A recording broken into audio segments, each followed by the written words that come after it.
Emmanuel, thank you for joining us, man. How you doing? I'm good. How you guys doing? Good. Vic's off today. Vic had an appointment that he could not miss, but we're talking Broncos with you. I'm so glad you're here, man. Golly. I mean, Thanks for, 8-2 thanks is for eight. having me, fellas. 8-2 is 8-2. Period. End of story. But it's like how we're getting to 8-2 is kind of crazy.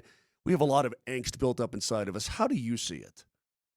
I mean, obviously, I see it how everybody else see it. I see a defense that's really good. I see an offense that's still trying to find their identity and still trying to figure it out. I see an offense with a play caller that, in my opinion, is a Hall of Fame play caller who is used to winning, who I played for with the New Orleans Saints, and I can tell you, he's always going to be ahead of the defensive coordinators. Right now, it's not looking that way, but I see a team that's on a 7 game win streak. That it doesn't matter how you winning right now, or nor does it matter when even when you get in the playoffs how you win. It's about winning at the end of the day. And as a Bronco fan, as an ex-Bronco player, I'm just happy that we're winning. But obviously, there are some concerns, right? There's some concerns to say that yeah, we got a top defense, but we need an offense that has to put up points. And so, but we're winning, and I think that we got the formula to go in the playoffs and dominate because you got a defense and you got a run game. So, I'm very optimistic about the team. I wasn't excited to watch the previous game, Yeah. as you can tell, because I am here with DraftKings and I have gotten into betting. Yeah, I hear you.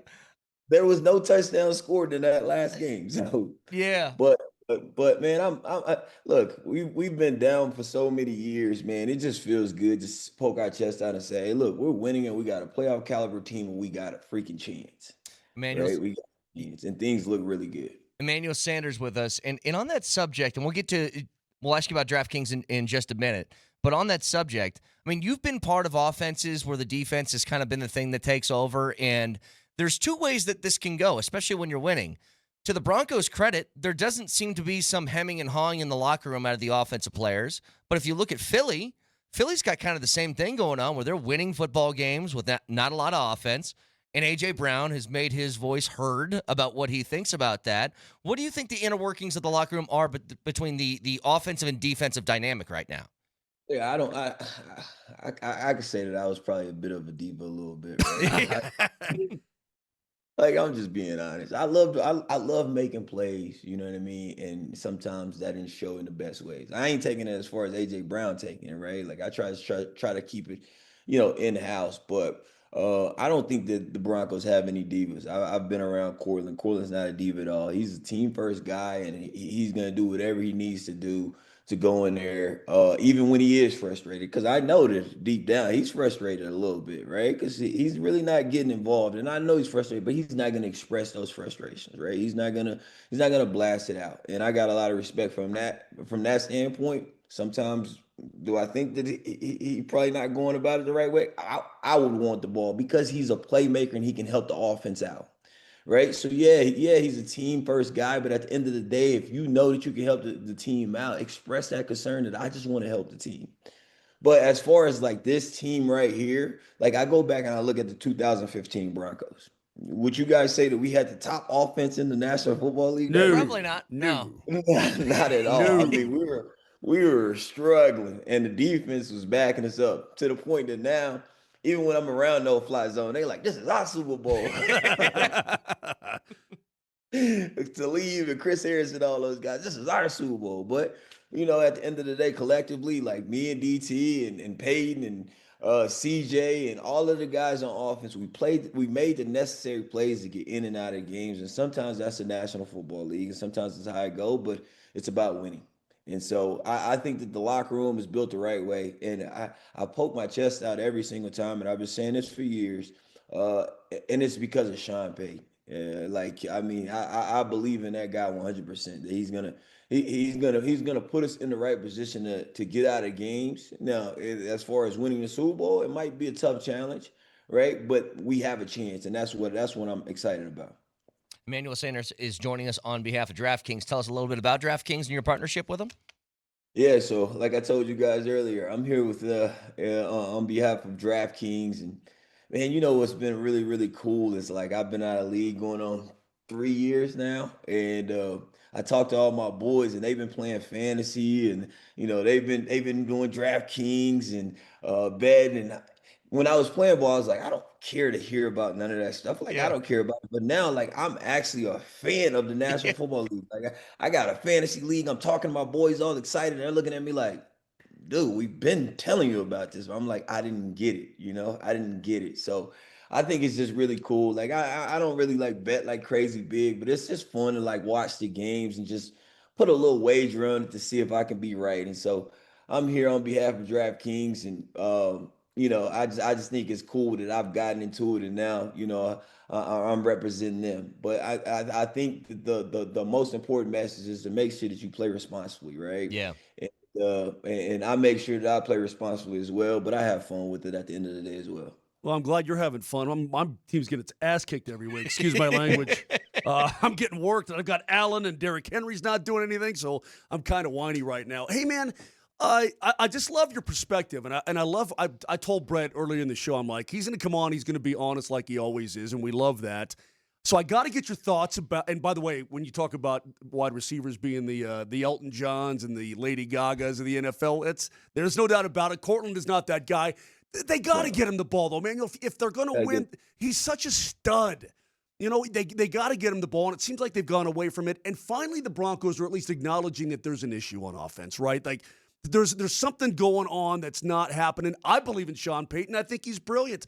I believe in Bo Nix. I think the guy's a damn player, but something's off right now. Do they need to strip it down? Sean's into Emmanuel, he's into his sheet, and he's like this for, he's doing this for, it feels like an hour. I'm like, stop filling the kid up, man. Let's let the kid play. And you're a brilliant dude. There's got to be some sort of happiness and a mixture in there that's going to work out right.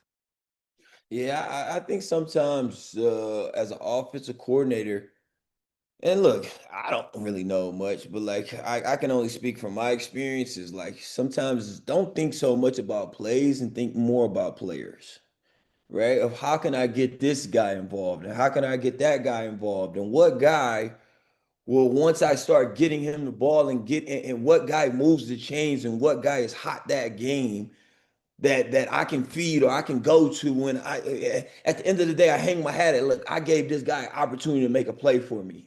And Cortland is that guy. Like I mean how are we not throwing him a go route or two every 50-50 ball with Cortland Yeah. is not 50-50. Yep. Right? You want to talk about big plays, big chunks and stuff like that. So that's what I look at when I see a guy like that. And I'm not speaking of what I see on TV. I'm speaking of what I've seen in person. I mean, the guy is a playmaker. Troy Franklin is a playmaker. He's on the younger side, but he's been making a lot of plays.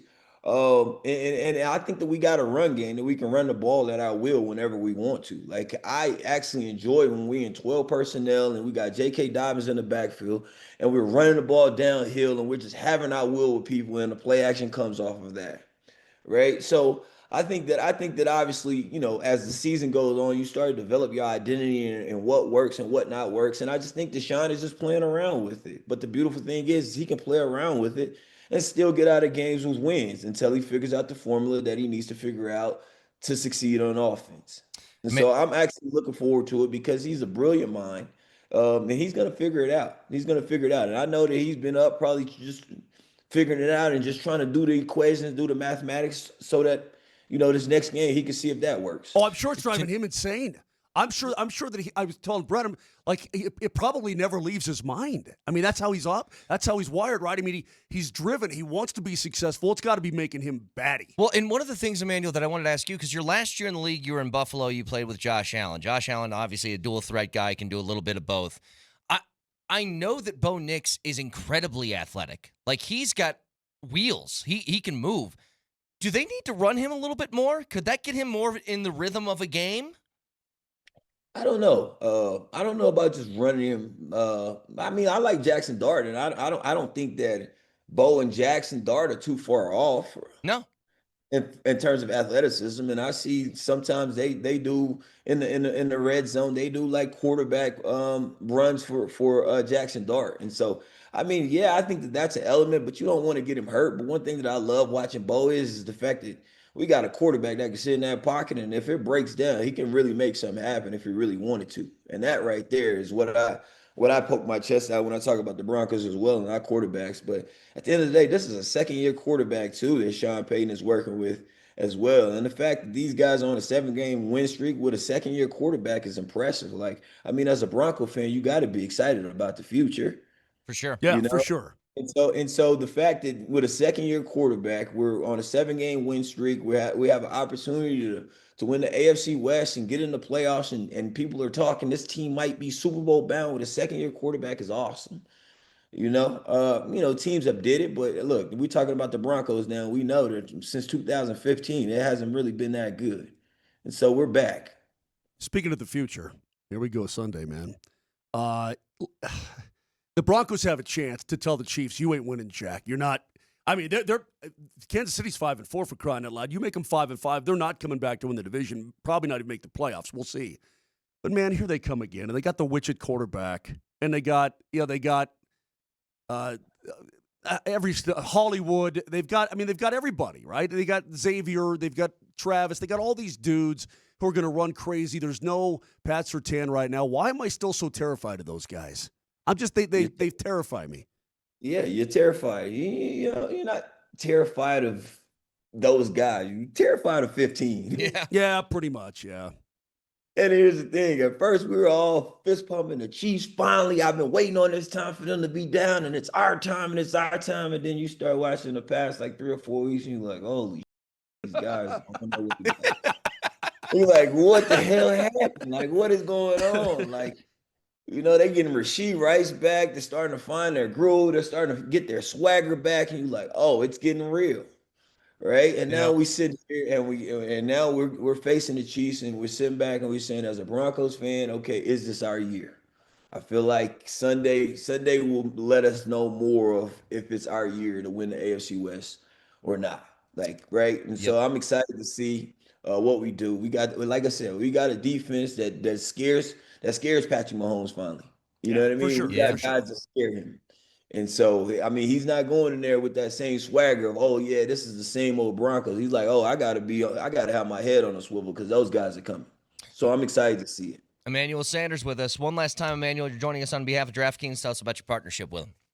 Yeah, like I told you guys earlier, I'm here on behalf of DraftKings, and man, it's just fun to place a wager and see if you can determine the outcome of the game based off that wager. And so that's what I've been doing. I just been having fun with it. And but the most important thing is, like I told you guys, is to play responsibly, right? Don't play out of control and don't spend your house money on it. Yeah.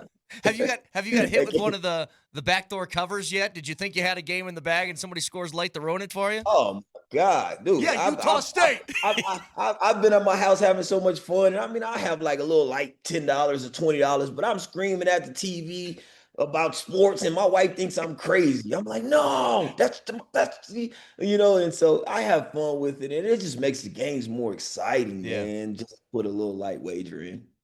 Emmanuel Sanders, we always appreciate the time. Let's talk again soon, man. All right, sound good. You guys take care, man.